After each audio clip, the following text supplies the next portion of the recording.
Ia whatalo whatu I lau mai mo mai Samoa le nei tu lau le fiafi. Ia manatu ia ono tūlanga whaale tonu o le tātou so ta inga. Ia umafuai o na mamuri atu le nei a whasalaunga whapitoa ina ia longo pui ali isi o tātou atunu. Ono le motusia whafusei o le tātou porkalame o le soale pule. Ia tātou te iaila vai tūlanga o whawhitauli o no sota ingo leina. I le whawhawhenga ia i a company o lo lato momori na maina le tātou connections. Ia mai se foi le au nanga wha te konolosi. Ia o maita wina ia ele o mawhai lava o na la asia le tūlanga e tāla whenga iai. Ia o na whaawa wina le tātou porkalame nei tūla le fiafi. E momoli atuai vai malu I puenga Samoa malau mai mo mai. Mai se foi panga masani le tātou porkalame o le soale pule I le whaafsota I mamao mai le tātou fufongo le tātou porkalame ini Amerika le whionga e tapuala ia mai se foi taun whai mai le tātou TV le whakasa I pia ma le tātou no whonga tu tonu e masani o na wina atuai le tātou live tu sao ia o manatu ua te tau o na iei le tūlanga silasila le whatulangana o tātou masini en whai ei o na auani tue tūlai mai swafi tauli. Ia ai el tūlanga le fiafi Samoa ia sa nau lava. E maua se tātou fsota inga I le nei fiafi o no le tele o tātou mtaupu, taua. Sa tātou fia tala no ina I le pole nei, uio lea, ia ua manatu e sili le fo o sina I futu. Ai tā pena le leitu langa le whawhawhenga iei o le tātou internet connections, matai le tātou ofisa autu, ia pia, ai mai se fo le tātou ofisa autu I le meo lo whatau nai tātou porkalame masani Aso Faraile. Ia o manatu e sili tā pena lei, ia ua whaine ia vea le nau e vea ma me motu wale tātou porkalame, ona le longona le lei leo lautu whafonga. Ai mamori le nganga whaftai Samoa I lau tāpo I mai, ai me se fo I le oli mai le fiafi. A maruru atu ono tūlanga o le tātou so tainga, ua le mwhai ei ono whatau nuina. Ai tātou tau puleola I le aso fau, o momua, I le aso lulu ma le Aso Faraile, e ona whetu na I eila ia o le tūlanga o le porkalame e ala I tātou pre-recordings, ia mai se fo I tātou live tu sao. E pe on tātou masani ai. Ui o lea ia o ngā me tutupu, ia o ngā fo I whawhitau le toi ti matai le upenga, ia ma whaatfotua I ai tau manga warwha ua wino le tātou porkalame. Ai lei whai wina le nei tau talanga, ia vel nei awa no tā ua e momoli tuai mo ngā lofa, o na o le whamana tuina o le aso whapitoa, ia mo tina matamaitai ma tau sala o le atunu. Al tonu e lei titi le tātou wanganga whawhitai, ia ona le matafa ioi, tautua matavela, tautua mata palapala, ma le tautua malo, o tātou tina, whaletua matausi, saoao matamaitai, ia mai se le lo tausala o le tātou atunu. Whamana tuina whapito ai loutou waso tā ua le raro langi atoa, ona le whamana tuina o la autou o unanga, e le ngata I totonu nuu mawhioanga, I tu malo e kalesia ia ma le tātou whainga malo. E mamoli atu ai foi le whamanuianga whapitoa lava le nei fiafi sa manatu e patu tulanga lo ia lungo le tātou soal pule. Ia le alo atu le tātou lupe whalele, le fionga ia la auli le mali e toa. Lupe sori ai, ia Joseph Paka, ia malwha moe le aso atai ao. Mātou tapo ia lo wal whaiva, ia pou liuli lo tino, ia malamalama o wala. Ia manatua le tapo inga si o tātou watano. Mātou tu ia tu le muri papanga, ia mātou talo atu. A wā lau wha lele ngā fulu. Malau tau mwhai ngā wā se ingore leo si o tātou watano. Mātou tapo ia tu lau lia male toa, ia manuia o whaiva. Fa tama soali I le tūlanga e mauai manu mao mai ua malo. Fa tau talo ina ia I umanuia lo fa moe le aso atai ao.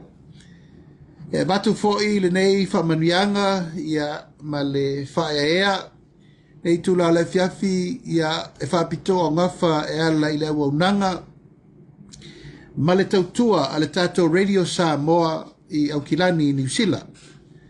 Mori le nganga whaftaitele i le paia ma le mamalu o le tatou watunuu sa amataina le nei au nanga i to tonu le malo tele o New Zealand.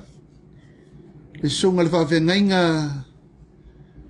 tu lau o na swafa ia lui Bonifacio uri anga tele ia e meise i lato umalava sa lato totoina le nei fatu a mata o nei polkalame ta ua sa fai ma so tanga o si o tātou atunu i tausanga e tele mai le tai fai titia le nganga whaftai o no le sa o le nei whautautanga sa amata ina le nei le tio whasala lau te tono New Zealand le o lusu 5 tausanga lo na soifua ua whamalo le tai ua whamalo fo le tau atai whamalo ngā due e mei se tupu mai e matamari in whai launga ma le au nanga sa whaia mo le nei le tio whasala lau man tua lava a telefo yo wava noa sa iai i le whasala lawina o le tele o ati na e amata ai le i urufale fo i le pare mene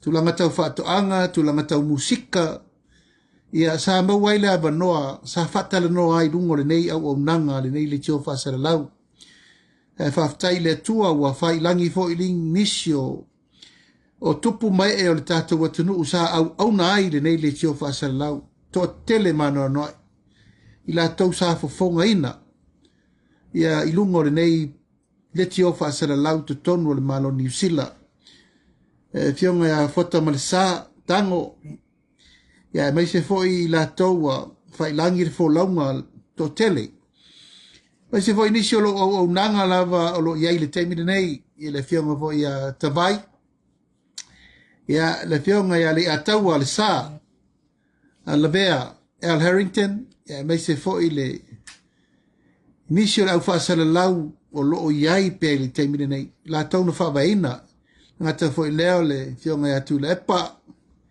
ia ai mai se foi le sunga ia palauri tui ia mai se foi le paia ma malu o Samoa umalava o loo au auna i le teimine nei i le tatou le tio le radio Samoa whamalor ngā lue ia whamalor on sai mai se foi le paia ma malu o si tatou watanu ia na maua wa noa e whaatala noa, whaalau loa, whaasitisila.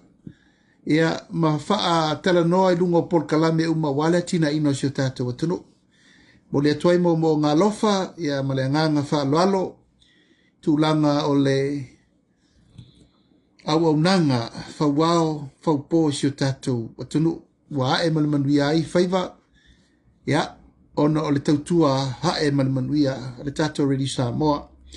Mo le tuai mo ngā lofa e lau sunga le wawhengi ngā taulangi, mo le tele, lui Bonifacio, le whartua, e mai se lau whainga luenga ato umalawa ia manuia, le tātou was whanau.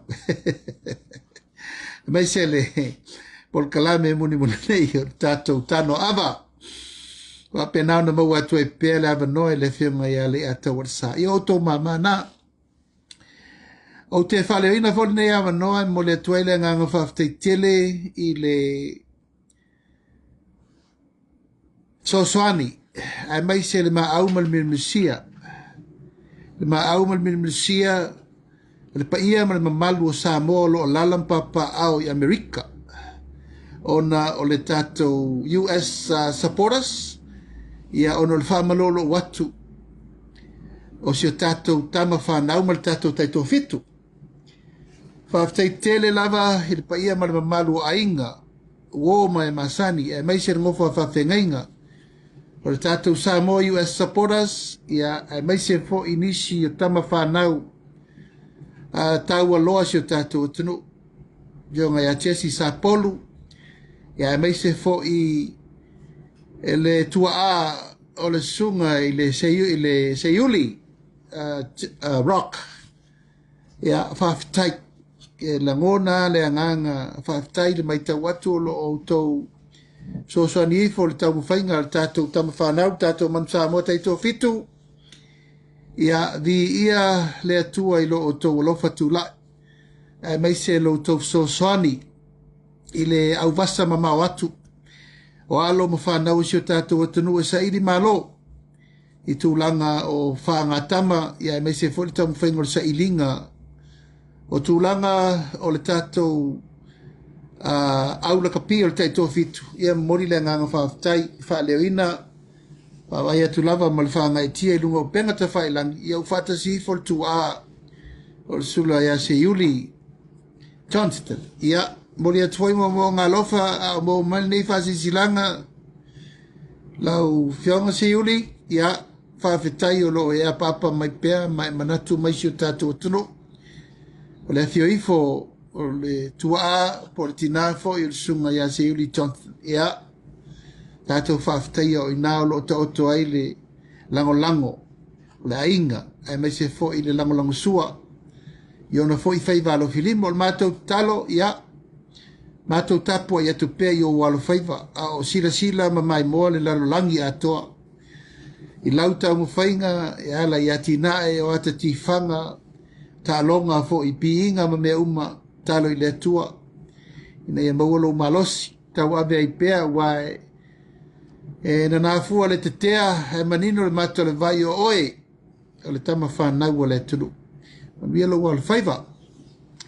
Ia e whaiu se whamatalanga le nei aso le whaatai atu Samoa I lauta po inga o alo whaiva lo upa le mene I le nei vai aso. Mori le nganga whaatai tele o no la autou tatalo, mo la autou tapo inga. Mai se whaiva alo filima le tau whainga o le tātou whainga palota. Ia na tātou wau ili ai tūlanga o tūla whono. Ina e whaatau nuina, le whaawhainga o fia ina, whaamaoninga, mai e tūla I se sangatonu le lei, le whainga whitwhilinga Samoa.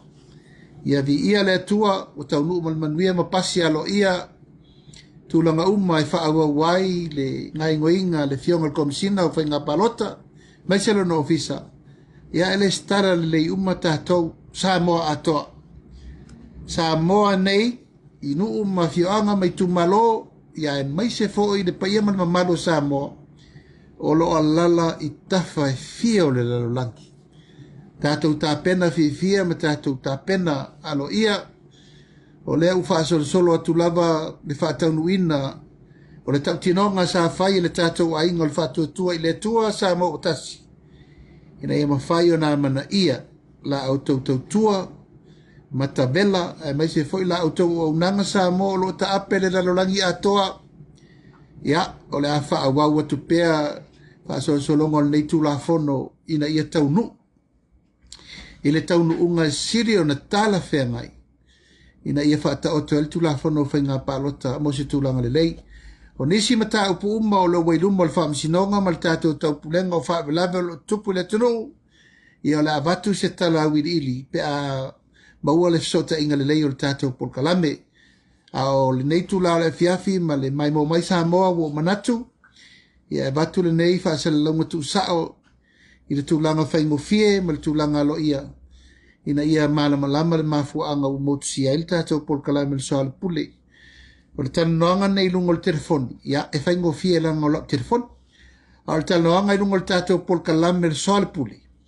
E te le ngā luenga ta pena. E le ngata ina whisota I mai le whonga le tātou polkalame I Amerika. Ia al whisota I atu le tātou ofisa tu tonu le nei il whātua tu I le tua sama o tasi tu nei matu. Ia e toi so tai te le tātou ofisa au tū o le whakasa TV o na mawhai ai lea o na sila Samoa I Samone. Ia mei se lungo le tātou polkalame o le YouTube ia ma le tātou Facebook. Ia le ala lea Samoa o le a foi se leo le neitu la afiafi ma le teletonu ia tātou toe whei loi I le vai asafau. Tātou talo le whaingol nei vai aso manu te leina, whaasausaunga, e mai se foi whea au matiutam ngā luenga la whenga I wha I wel nei vai aso. Tātou tau puleola, ia mo le vai aso fau.